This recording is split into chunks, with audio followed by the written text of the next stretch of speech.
Hello bachcho. Let's read the question.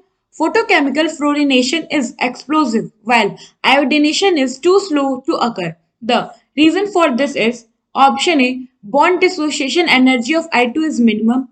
Option B, formation of CH3F is most exothermic. Option C, formation of HF is most exothermic while formation of HI is endothermic.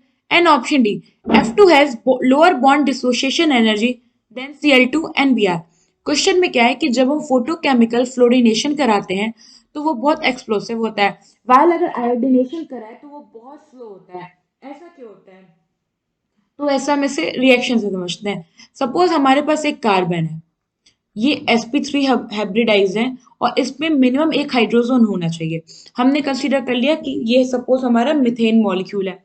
अब हम इसको react करा रहे हैं F2 के साथ, fluorine के साथ, इन प्रेजेंस ऑफ HV यानी कि हीट। और ये हीट यहाँ पे सिंप्लीफाई कर रहा है कि ये एक फोटोकेमिकल रिएक्शन हो रही है।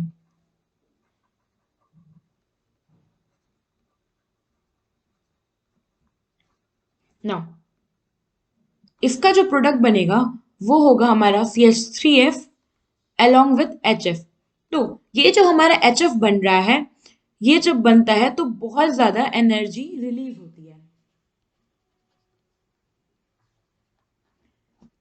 जिस वजह से ये जो प्रोसेस होता है वो हमारा एक्सप्लोसिव होता है।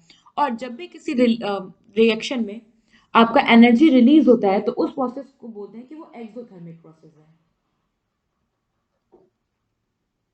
ना। अब हम देखते हैं जब हम आयोडीनेशन कराते हैं। अब हमारा मान लीजिए हमने सेम यही मिथेन मॉलिक्यूल ही ले लिया। अगर हम इसका आयोडीनेशन करा रहे हैं इन प्रेजेंस ऑफ HV, जो कि सिंप्लीफाई कर रहा है कि एक फोटोकेमिकल रिएक्शन है, तो हमें प्रोडक्ट मिलेगा CH3I प्लस HI।